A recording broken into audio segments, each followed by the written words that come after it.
Beyond the Dreamhouse, where your worst nightmares become reality. Chapter 1.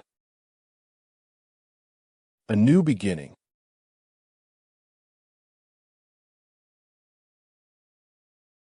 I remember the day I found it. The house on Cedar Street with its peculiar architecture and lush greenery surrounding it, nestled in a quiet neighborhood where time seemed to stand still. The moment I stepped inside those wooden doors, I knew it was meant for me. A new chapter of my life began there. As the real estate agent handed over the keys, her smile gleamed like polished gemstones as she said, "Welcome home." My heart raced in excitement, mixed with trepidation. This place held secrets, I sensed. The tall windows and curved lines reminded me of Victorian novels come to life. It was both eerie and enchanting at once. Cedar Street whispered stories through the wind, promising a fresh start after years of turmoil. Upon arrival, the silence enveloped me like an old friend. Leaves rustled in soft breezes, carrying whispers that felt almost audible but never quite tangible, as if the house itself spoke to me before I had time to unpack the boxes. That first evening, I settled into my cozy study with a steaming cup of tea and opened the front door to survey my new sanctuary. Soft moonlight poured in through the stained glass above, casting intricate patterns on the floorboards. As dusk fell, shadows danced along the walls, dancing between the furniture. My gaze lingered on an old oak desk adorned with faded lettering. The Miller residence. I imagined countless conversations held beneath it, dreams woven within its wood grain. The musty scent transported me to another era. Laughter echoed in my mind, even when silence reigned. My first few weeks were idyllic, the neighbors warm and polite. Mrs. Jenkins across the street would often wave as she tended her garden, a gentle soul with eyes that sparkled like the constellations at night. Children's laughter and playing echoed from next door, but only during broad daylight hours.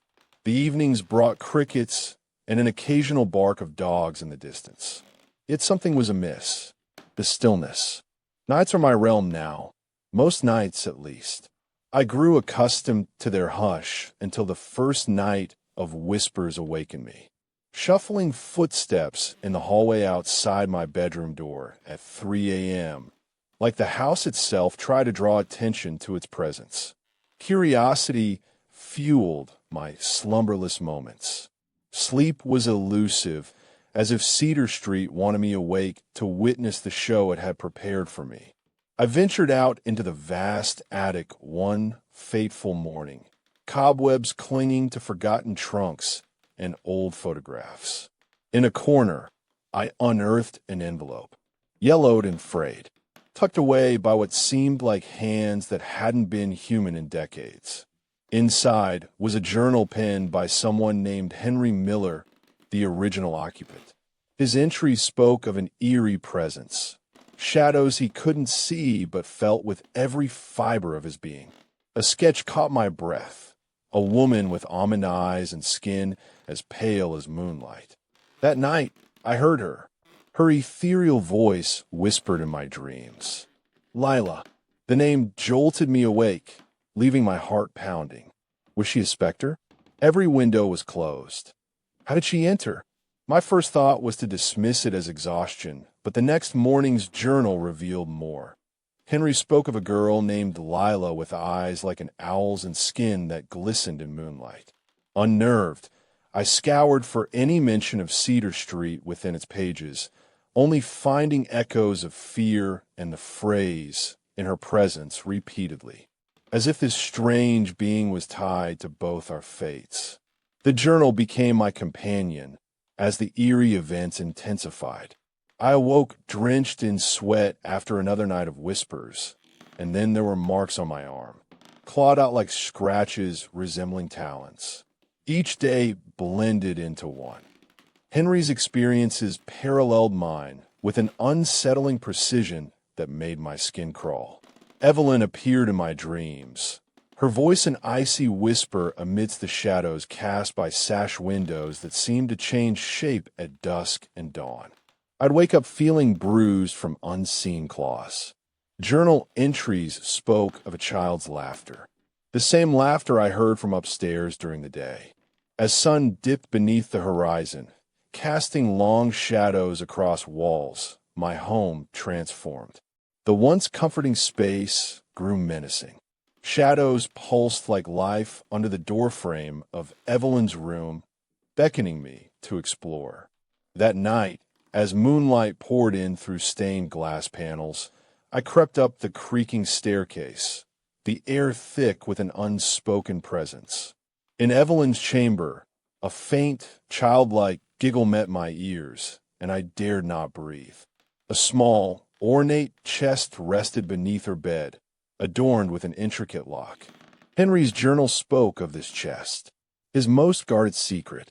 The rustling inside was unmistakable as something moved within it, awakening my curiosity.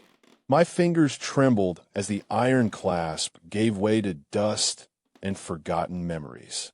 Beneath lay a collection of photographs. Evelyn's eyes. She had almond-shaped eyes like me, but a beauty that seemed almost otherworldly, luminous in black and white. I felt drawn to her smile despite my trepidation. A letter addressed to Lila fluttered from beneath the chest. The paper was old, yellowed with age, and its words haunted. In every nightmare there's a thread of truth. My own eyes mirrored Evelyn's. I couldn't shake off the feeling that I'd seen those almond-shaped orbs before Cedar Street became my home, as if something else had chosen me. Shadows crept closer, making it hard to breathe as I read further. Each word painted with dread in an ink resembling dried blood. It spoke of a little girl who vanished, lost in her own nightmares, consumed by darkness within the house walls. The final sentence haunted, "I fear she will return." Returning to my bed, I sought solace among books and pillows, but couldn't shake the feeling I wasn't alone.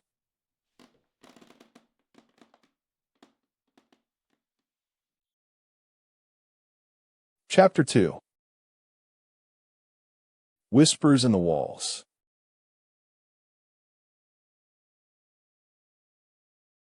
Every night since discovering Evelyn's room and that cryptic letter, strange sounds assailed me. Footsteps along wooden floors, whispers in the dead of night. My research revealed a child named Lila who went missing decades ago from Cedar Street. No body found. I sensed I wasn't alone, but saw nothing concrete. I yearned to understand this connection, yet feared what truths I might find. The journal spoke of nightmares and darkness seeping into reality. Tales of an inhumane love between the Miller family that culminated in tragedy. My research led me to a local library where I found Evelyn's file.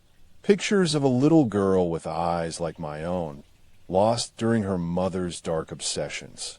The mother, Adeline, was accused of witchcraft by neighbors who claimed she conjured nightmares for an unknown purpose. As the wind picked up and night descended, it started again. Soft murmurs, a child's laughter that filled Evelyn's room with an unseen playfulness. Each night, they grew louder, as if awakening what slumbered within my mind. I awoke to a handprint of crimson smudges on my nightstand. Henry's journal had said this would happen. My dreams blurred the lines. Nightmares consumed me. I heard children playing in the attic at dusk and dawn, their laughter an eerie lullaby. A sudden gust through the open windows brought with it whispers that echoed Henry's account. In his words, shadows danced upon the walls like specters of what we both faced, nightmares becoming reality. Evelyn appeared, her gaze in my room by moonlight, and I sensed a hunger for truth within those almond eyes.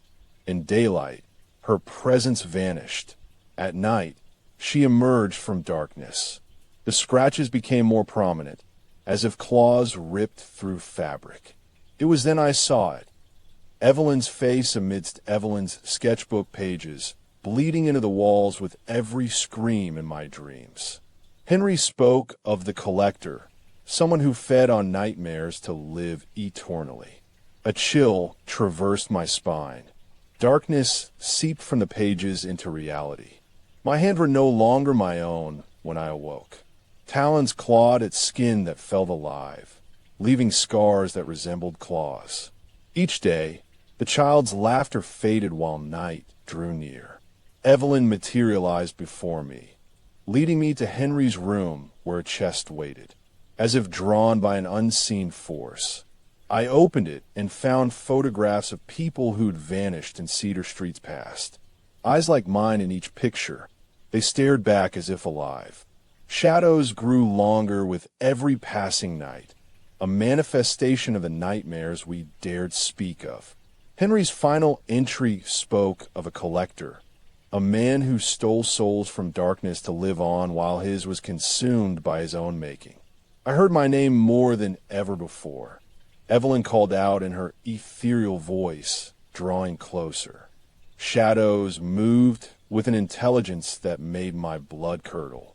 The room seemed smaller under the weight of ancient dread as Evelyn's form drew near. Our eyes locked, hers glowing like a moonlit night sky. In that moment, I realized she wasn't lost. She was awakened to collect our nightmares and keep them alive. She reached out, and I hesitated but felt compelled. Fingers grazed mine with an unnatural cold, and she whispered her name in my mind. Lila. Henry's journal said the collector still existed. The laughter returned at night, children playing as they'd always done. Yet this time it was different. Shadows coalesced into a figure watching me from Evelyn's room doorway. In the morning light, I found myself outside with an unseen force. The door opened on its own, beckoning me to follow the scent of old parchment. The collector waited. Adeline Miller. Her smile had the beauty of moonlight, yet her eyes, those almond orbs, were a maelstrom of hunger. Henry's nightmares were now mine, and they fed upon my dreams as if I were another soul in her collection. My heart pounded while she spoke with an otherworldly voice. Lila, our shared name, seemed more than coincidence. In the collector's home, Evelyn appeared once more, a siren song of nightmares that fueled Adeline's dark ambitions. Shadows danced and laughed as we fled to unknown places within my dreams. The journal revealed Adeline sought to live on through her daughters, turning nightmares to substance by their will, feeding them the darkness. I realized too late it was me she'd chosen to collect, trapped in an eternal dance of the tormented while they fed.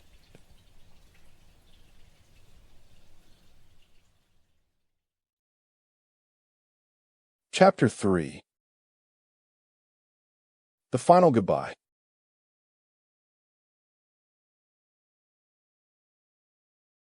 Henry's final entry spoke of a child born with claws. Our child, our legacy. The collector claimed Lila as one among the damned, but a part of her remained within me. My own claws had come to life that fateful night. The moon painted us silver, casting shadows upon the walls Evelyn had once called her playthings. Adeline's face twisted into something inhuman, yet beautiful and grotesque. Hunger in those orbs reflecting the horrors she'd unleashed. I was both prey and collector, a soul lost between worlds. Shadows danced as nightmares of a child eating through darkness, becoming flesh and blood. The room seemed to pulse with our shared destiny while Henry spoke from his grave. Another forgotten by moonlight. A figure watched Evelyn's room from the door. Henry said she'd become the nightmare we all feared. The collector had a daughter, Lila, born in darkness, a creature among the tormented. Evelyn took my hand as I fell into an abyss of her nightmares while Adeline fed. The darkness swelled within me. My claws felt their own life. They clawed at the woodwork, leaving crimson streaks. The room was now a twisted dance between love and horror. Evelyn whispered, "Find peace," and I knew she'd given up on us both.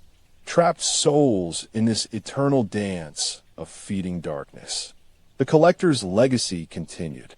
My reflection marred by claws, skin no longer my own. Evelyn had become the nightmare Henry feared. I'd been drawn into Adeline's twisted world. Shadows laughed, as if aware that Lila was the offspring they spoke of, a child born from nightmares, a monster in waiting. It was then I understood. It wasn't just feeding darkness. Their hunger for me, this eternal dance between dream and reality. Evelyn whispered secrets she'd longed to tell before disappearing in a moonlight's embrace as I felt myself fade into those claws, clinging to the collector's daughter within me. The room's pulse echoed with our shared fate, while Henry looked on from beyond life, the torment of what he never wished for. Nightmares roared through my dreams, and I was part monster now, a creature drawn by Adeline's insatiable hunger. The collector remained, the darkness she once sought to live on by feeding on her daughter, trapped souls. Our love had become a dance in endless night. Please explain your answer. I am the creature of nightmares born out of Adeline Miller's dream, feeding upon humanity's terror while my essence is split between the collector and Evelyn.